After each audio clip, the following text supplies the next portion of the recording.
Just start off with, give us your quick scouting report on Cal, both sides of the ball. Obviously, run a 3-4 defense since Clint Pendergast came in a year ago. Active, 4 real good linebackers. Create a lot of pressure on the quarterback. Some secondary guys that are skilled that came back from last year. Mark Anthony's back, Katus is back, Steve Williams is back, guys that have played against us, and they're solid. On the offensive side of the ball, they have athletic quarterback, 2 outstanding receivers, and Marvin Jones and Keenan Allen. They're an I formation team, but they're multiple in what they do. 2 real good running backs. They're a balanced offense, so there's a lot of familiarity. Once you're back in the league, we've played Cal, and they've had the same coach for the last couple of years, and they've played us, and we've had the same staff for the last couple of years, so we're pretty familiar with each other. Last season, there was that prolific drive at the end of the game at Cal. Can you tell us what you guys talked about when you were huddled up sort of on the sidelines, and about Oregon can sustain a drive for that period of time? Yeah, we just talked about running the clock out, and either scoring, because obviously what we were up to at the time, it would have given us, a 9-point lead, which would have made it a 2-score game, or not giving the ball back. So we just said, hey, we got to buckle down and let's go. You talk about being familiar with Cal. Obviously, Maynard is kind of one unknown, or guy you haven't seen. A pretty good sense of what he can do. And that's a good point. And not until you see him in person and kind of getting an understanding of who he is and what he's done. We've got 4 games of them, just like they have 4 games of us. We've had a chance to scout them, in the Colorado and the Washington and Presbyterian and the Fresno game, so you can kind of see where they are. But they're running similar things to what Coach Tedford's offense has run in the past, so it's not like they've drastically changed. Hey, they got a new quarterback and they're running wishbone. They're still pretty much what you expect out of a Cal football team. Very well coached, very skilled in the offensive line. A lot of those offensive linemen have been around, seem like they've been around for a while. Summers, Gavin, and Schwartz, and those guys have been around for a long, long time. So we expect the same type of Cal attack. Obviously, it gets tailored depending on who your quarterback is, but you can't get a real assessment till you're trying to see those guys in person. So.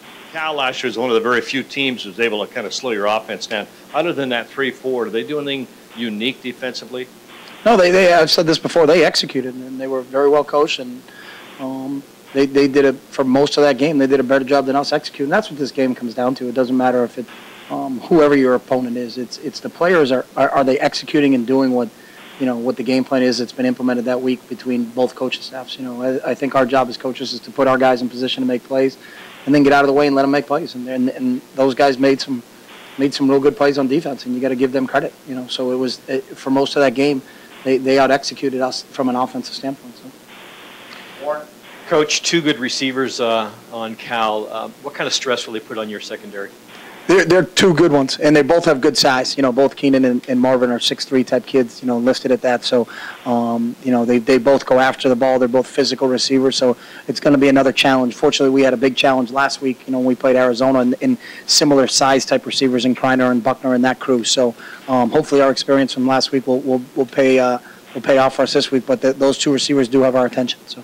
Chip, I was looking over the defensive statistics over the first 4 games, and the statistics are very similar to last year's first 4 games.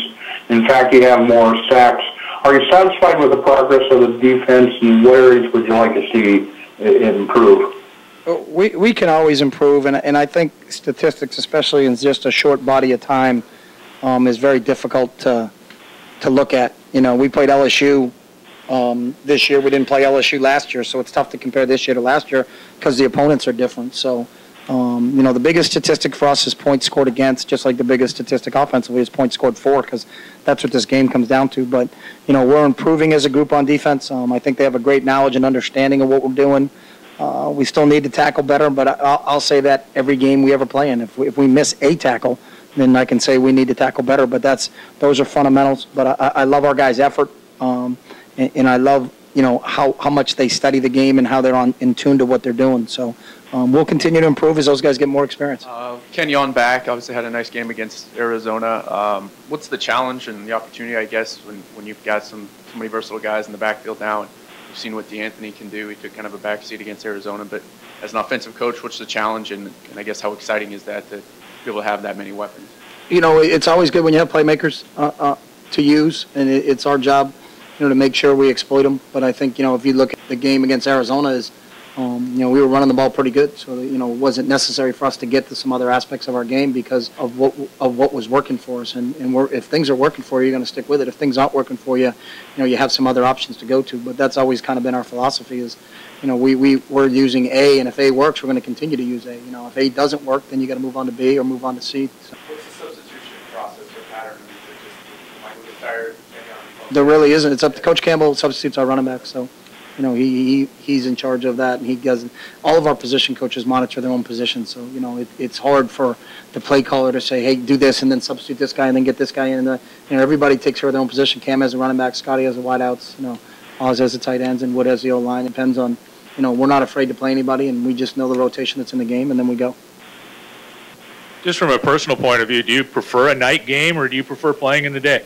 I'd rather play early games, we're always kind of, you want to get up. It's like we practice. You want to get up, you want to go to work. But we don't have a vote, so we don't make a big deal out of it. So if they want us to play at midnight, we'll play at midnight. They want us to play at 6 a.m., we'll play at 6 a.m. So.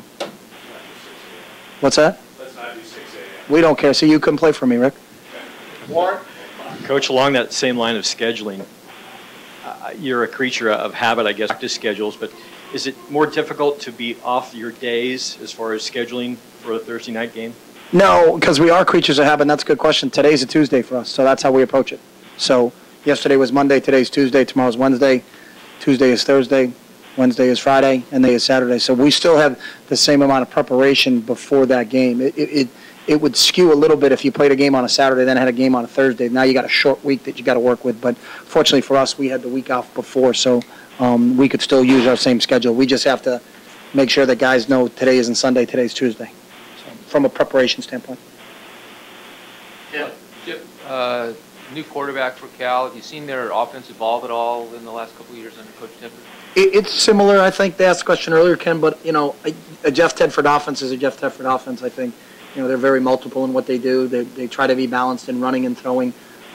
They try to exploit, try to find the weak, what you have defensively and try to exploit them. But they're not, it's not like they have a new guy, so they're running a different offense than when they had Kevin Riley in there.